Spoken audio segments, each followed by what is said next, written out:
నమస్తే అండి. ఇవాల్టి మన రెసిపీ కాలా జామున్. కాలా జామున్ చాలా తేలిగ్గా చేసుకోవచ్చు. అది ఎలాగో ఈ వీడియోలో చూద్దాం. అందుకు కావాల్సిన ఇంగ్రీడియంట్స్ ఫస్ట్ చూసేద్దాం. ముందుగా మిల్క్ పౌడర్ కావాలి, అలాగే షుగర్, నెయ్యి, బేకింగ్ పౌడర్, మైదా, పాలు, డీప్ ఫ్రైకి సరిపడా ఆయిల్. ఇవే ఇంగ్రీడియంట్స్ అండి. ఇప్పుడు ప్రాసెస్ ఎలాగో చూద్దాం. ఒక బౌల్లోకి నేను ఇక్కడ 200 గ్రామ్స్ మిల్క్ పౌడర్ తీసుకున్నాను. ఈ మిల్క్ పౌడర్ ఏ బ్రాండ్ అయినా పర్వాలేదు, తీసుకోండి. ఇప్పుడు ఇందులోకి 2 టేబుల్ స్పూన్ల మైదా యాడ్ చేస్తున్నాను. ఇలా మైదా యాడ్ చేయడం వల్ల పిండి బాగా కలుస్తుంది. మైదా బైండింగ్కి బాగుంటుంది అనమాట. విరిగిపోకుండా కాలా జామున్ రావాలంటే మైదా కంపల్సరీగా యాడ్ చేయాలి. అలాగే ఇందులో బేకింగ్ పౌడర్ యాడ్ చేయాలి. ఒక హాఫ్ స్పూన్ బేకింగ్ పౌడర్ ఇక్కడ నేను యాడ్ చేస్తున్నాను. కొద్దిగా యాడ్ చేస్తే సరిపోతుంది. ఇప్పుడు ఈ మూడింటిని బాగా చేత్తో కలపాలి. ఇప్పుడు ఇందులో 2 టేబుల్ స్పూన్ల నెయ్యి వేసి బాగా కలుపుకోవాలి. ఇలా నెయ్యి వేసి పిండి కలపడం వల్ల కాలా జామున్ చాలా టేస్టీగా ఉంటుంది. ఇప్పుడు ఈ పిండిలో కొద్దిగా పాలు వేసుకుంటూ మనం పిండిని కలుపుకోవాలి. ఇది మనం యూజ్ చేసింది మిల్క్ పౌడర్ కాబట్టి పాలు ఎక్కువగా పోస్తే పలచనైపోయే ప్రమాదం ఉంది. కాబట్టి జాగ్రత్తగా, మరీ గట్టిగా కాకుండా మరీ మెత్తగా కాకుండా ఉండాలి పిండి. కాబట్టి చూసుకుంటూ కొద్దిగా పాలు వేసుకుంటూ కలుపుకోవాలి. ఇది మటుకు చాలా ఇంపార్టెంట్ అండి.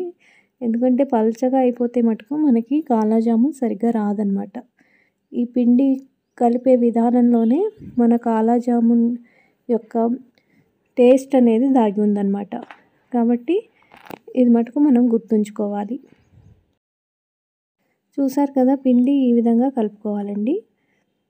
ఇలా కలుపుకున్న పిండిని మూత పెట్టేసి పక్కన పెట్టుకోవాలి ఒక 10 నిమిషాల పాటు. ఈలోపు పంచదార పాకాన్ని సిద్ధం చేసుకోవాలి.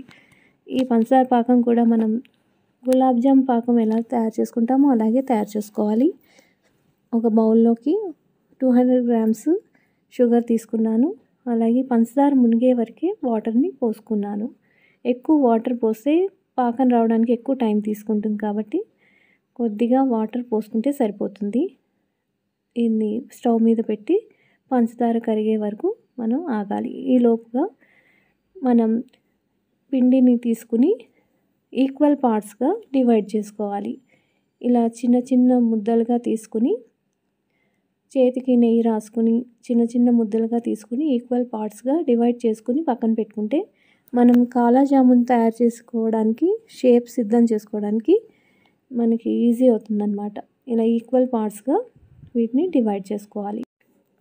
ఇప్పుడు చేతికి కొద్దిగా నెయ్యి రాసుకుని ఒక ఉండని తీసుకుని ఇలా చేతితో బాగా మర్దించాలండి ఈ పిండిని.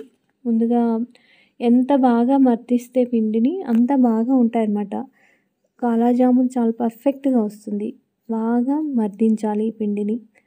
ఇలా వేరే బౌల్లో తీసుకుని వీడియోలో చూపిస్తున్న విధంగా ప్రతిసారి ఇలా చేసి మనం కాలా జామున్ చేసుకుంటే కనుక అసలు విరగవు అన్నమాట. పర్ఫెక్ట్గా వస్తాయి కాలా జామున్.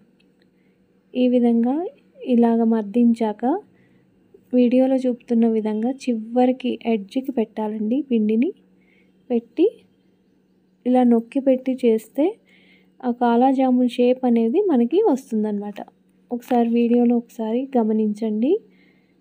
ఇలా ఎడ్జ్లోకి పెట్టి ఇలా ప్రెస్ చేసి రోల్ చేయాలి. అప్పుడు కాలా జామున్ షేప్ పర్ఫెక్ట్గా వస్తుంది మనకి. అంతే, ఇలా సిద్ధం చేసుకుని మనం పక్కన పెట్టుకుందాం అన్నిటినీ. ఈ లోపుగా మనం సిద్ధం చేసుకున్న పంచదార పాకం కూడా రెడీ అయిపోయింది. సేమ్ గులాబ్ జామ్ పాకం ఎలాగో తీసుకుంటామో అలాగే చేసుకుని అందులో కొద్దిగా యాలకుల పొడి వేసి పక్కన ఉంచేయాలి. ఇప్పుడు డీప్ ఫ్రైకి సరిపడా ఆయిల్ పెట్టుకోవాలి.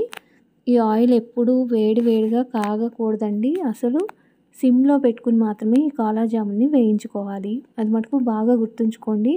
ఏమాత్రం హైలో పెట్టి వేయించినా పైన మాడిపోయి లోపల ఉడకకుండా పచ్చిగా ఉంటాయి. కాలా జామున్ అస్సలు బాగోదన్నమాట అప్పుడు. కాబట్టి ఇది ఇంపార్టెంట్ టిప్ అండి. ఎప్పుడు కూడా ఆయిల్ గోరువెచ్చగా ఉన్నప్పుడు మాత్రమే కాలా జామున్ని వేయాలి. అందులో వేడి వేడి నూనెలో వేసి వేయించకూడదు. ఇది టిప్ అన్నమాట. అందరూ ఫాలో అవ్వాలి. సిమ్లో పెట్టుకుని మాత్రం వేయించుకోవాలి. అందువల్ల టైం ఎక్కువ తీసుకుంటుందండి. కాబట్టి ఓపికగా మటుకు వేయించుకోవాలి. వేసిన వెంటనే కదపకూడదు అసలు. వాటిని వదిలేయాలి. అవే టర్న్ అవుతాయి అన్నమాట. బ్రౌన్ కలర్లోకి కొద్దిగా మారుతూ డార్క్ చాక్లెట్ కలర్లోకి వస్తాయి.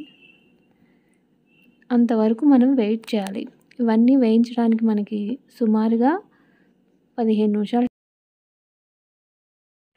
చూసారు కదండి, ఈ బ్రౌన్ కలర్లోకి వచ్చాక మాత్రమే మనం తీసి పంచదార పాకంలో వేయాలి. ఇలా వేసాక 1 అవర్ పాటు వదిలేయాలండి.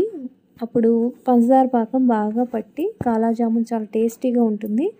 మనం ఫ్రిడ్జ్లో పెట్టుకుని కూడా వీటిని తినచ్చు అన్నమాట. చాలా ఈజీ అండి. ఏం ప్రాసెస్ అంతా చాలా తేలిక. మనం ఈజీగా చేసేసుకోవచ్చు.